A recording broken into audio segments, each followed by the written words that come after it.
After decades as a therapist, college educator, and global explorer, our next storyteller's most recent venture is called The Good Life Lab with Dr. Dave, which is a YouTube channel and website dedicated to helping others enhance well-being while navigating life's transitions and challenges. He loves playing pickleball, watching British crime thrillers with his partner, and crafting year-long life change projects for himself and others. Please give it up for Dave Steffen.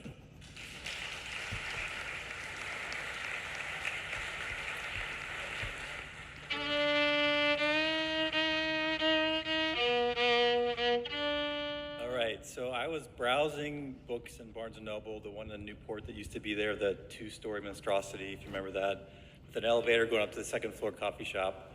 I was there late one night with a friend, just kind of probably looking through the psychology and self-help section for books on how to not be depressed or how to be happy.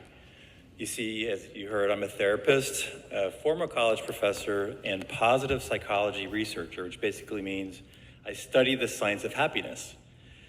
And so I was in this season of at 45, browsing Barnes & Noble, kind of looking for books on happiness, because I was in this season of depression. And I came across this Economist magazine article, which said basically that we get happier as we get older, and the turning point is around 46. So as you heard, I was 45, turning 46 the next month. And I decided to take it as a sign that life could get better for me, that I could get happier once again. And when I'm faced with something major, I kind of create these year-long projects that you heard in the introduction. So I decided to do this year-long happiness project. I called it Project 46. And to give you a little background on, backstory and background on how I got to 45, I'm going to tell you a couple projects that I did, some major projects. So in my 30s, one of my first major projects was I'd always wanted to bike across the country. And so I grabbed some soccer buddies from college, and we launched this project called Where in the World is a Wilbur? Because one of the guys' names was Wilbur. And we dipped our tires into the San Francisco coast, and 3,700 miles later, in 2 months of camper vans with 4 dudes, we dipped our tires into the coast of Jersey and called it a day. The second major project I did was at 40. I wanted to mark that milestone birthday. And so I had always wanted to write a book, so I decided to not watch any TV or media that year, and also not cut my hair for some reason, sort of like a covenant with God, I guess, and myself, and like Samson from the Bible, so I'd have this energy to write the book. But I think underlying kind of all this was this last-ditch effort to not be gay. You see, I knew I was gay around 9 or 10, and for those next 30 years, I did whatever I could to not be gay. I eventually became religious. I went to a conservative Protestant seminary for 6 years. I tried conversion, reparative therapy, went to ex-gay conferences, taught at ex-gay conferences, so whatever I could to not be gay, I tried for 30 years. And so this project at 40 was sort of like one more good old college try to not be gay. So by the end of that year, I did have a finished self-published book, my first, and then I had long braids in my hair. And for some reason, I still liked Barbra Streisand. And men. So it didn't take, go figure. And so from that point, at 41-ish, I decided to kind of embrace who I was as a gay man, and I tried that for a few years, started dating, but I kind of found myself at 44, 45, sort of like the character Annie, played by Kristen Wiig in Bridesmaids, so she's kind of not good at relationships, and then she loses her job and ends up moving back in the house with her mom, which happened to me at 45. Everything was kind of a mess for me, which just kind of brought me to where I was in Barnes & Noble, just kind of searching for something. So this sign in the Economist magazine, and this new project that I had for being happy, there are 3 areas that I really wanted to focus on for that year. One was to find love in life, which meant finding a partner in crime or partner in life, but also a community. I just wanted to have a greater sense of community. moving away from kind of my religious community, I needed a new sense of community. So it was my first goal, love in life. Peace with God was the second goal that I had, just kind of finding my better resolution with my faith and my identity.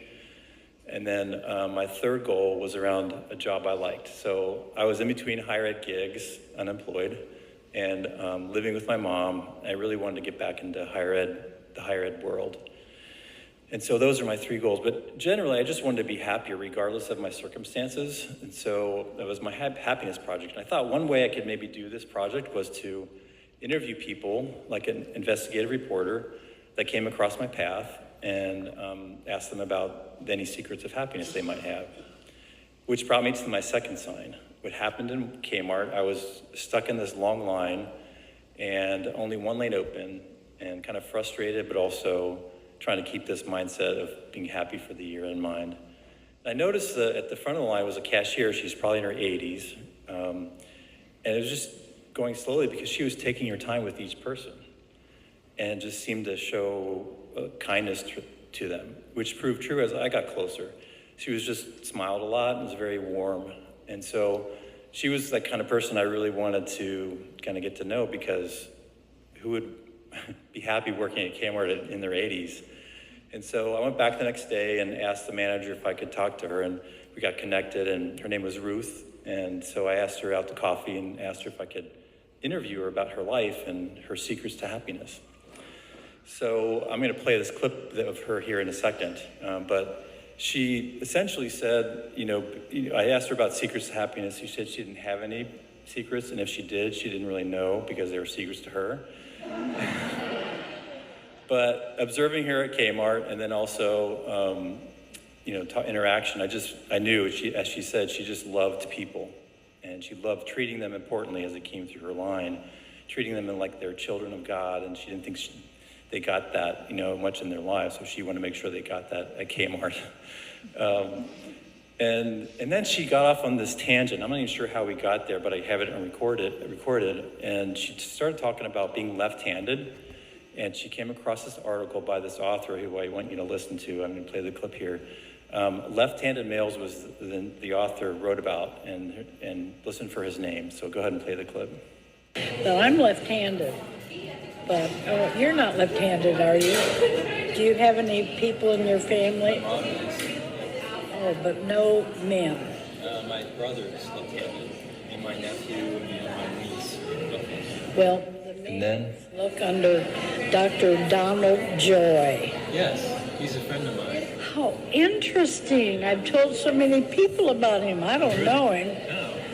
I just can't believe this. Would you like me to ask him? Yes. Oh, he'd probably be bored with me, but I'd be thrilled with that. I'm so glad I met you. So, yeah, there was just this kind of serendipitous nature of the kind of conversation. She mentioned Dr. Donald Joy, who just so happened to be a seminary professor of mine. And more than that, he was like a mentor, a father figure who got me through those 6 years of seminary. And I'd lost touch with him over the years and didn't think about reconnecting with him because I was now embracing myself as a gay man, and I didn't think he would be okay with that because it was a conservative seminary, and although he was progressive, he was pretty much towing the party line of it's not okay to be gay. But with this project in mind, I thought maybe it's a sign that I need to kind of reconnect with him, and so I found out that he was still in Lexington, where I went to graduate school, and he had just turned 84, retired. And I asked him if I could take him out to a birthday meal. And he said, sure. And then we sat in my car afterwards and I recorded our conversation about happiness. And I said to him, since your name is Dr. Joy, you got to know something about happiness. And he said, interestingly, that he and his wife, now great-grandparents, and they had 30-some children and grandchildren, he and his wife were both looking, kind of reviewing their lives, and came across what he called impact points. And they found that these greatest and richest experiences came out of great disappointment, that they were able to kind of rise above and reconcile them to who they were becoming as people. And because he knew I was kind of in a dark place, he went on to say this to me. So go ahead and play the clip. I find myself telling folks and observing it in their lives that All of your life experience, whatever it is going to be integrated and be shown of value, no matter how tragic it was, shown of value in the person that you're becoming. And if people are going to be destroyed by something or commit suicide over it, that's a deep regret, because they likely could have incorporated it and risen as unparalleled authorities on the very thing that they struggled with. So that's the sign, that's the lesson I got from him, that I could become an unparalleled authority on the very thing I struggled with as long as I persevered through this. So we continued our conversation in his office, and I kind of hadn't seen him in a while, so I just kind of unfolded where I was and that I was at a place of trying to accept my identity rather than fight against it. And I wasn't sure how he would take that, being from a conservative background. And then I think it was just the decades of fighting against who I was, and it got to the point in talking with him about this that I just started to break down, started to cry in his office. And it was one of those, deep, heaving, sobbing cries that kind of took over. But he just sat there quietly and listened, and as I calmed down, he said, "David, would you please stand up?" And I stood up, and then he stood up and walked towards me, and he gave me this great big hug. And with his chest against my chest, and his cheek against my cheek, he whispered in my ear, "It's gonna be okay, David. You're okay. You're okay just the way you are." And I don't know if anybody else who said that to me would have made any difference, but this man who I knew for so many years, that I looked up to as a father figure, speaking those words to me, he had changed his stance on identity and being gay, and he was affirming me, and that just really spoke to me at that moment. And I wish I could say that things turned around dramatically or instantly got better at that point. These things helped. These three signs, the Economist magazine article, meeting Ruth, who led me to Dr. Joy, were like signposts or stepping stones to the next sign over the next several months, which came in therapy and came in friendship and global adventures that I took. All these things I kind of did to claw my way through these circumstances I was in. And to the point where now it became like 16 months after that or 18 months later, in terms of those three goals I had for that year, I met a man, and we've been together for 13 years. And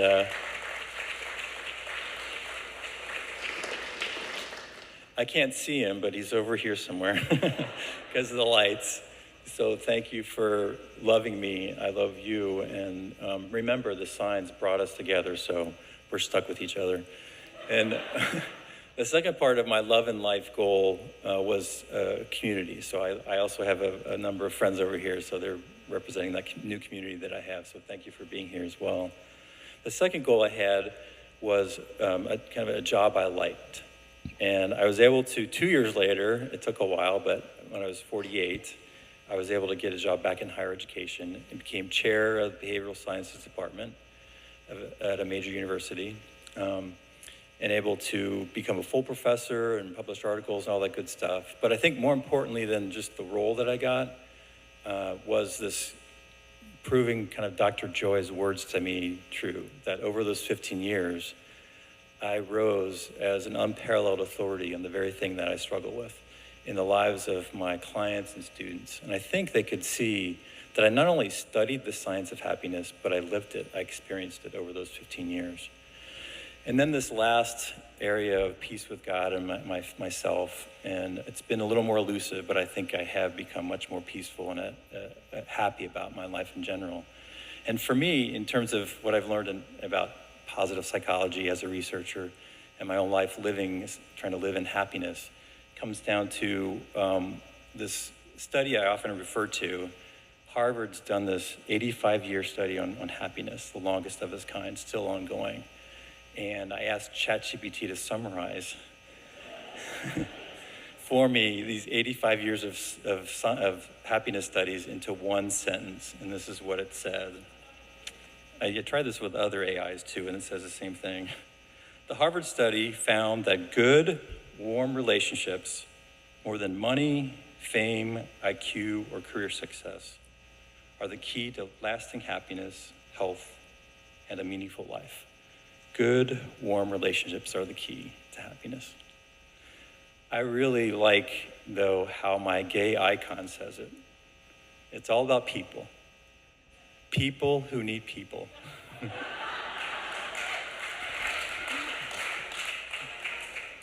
Are the luckiest people in the world. Translated, people who realize their need for other people are not only the luckiest, but the happiest people in the world. So thank you, Barbara Streisand, and thank you all tonight.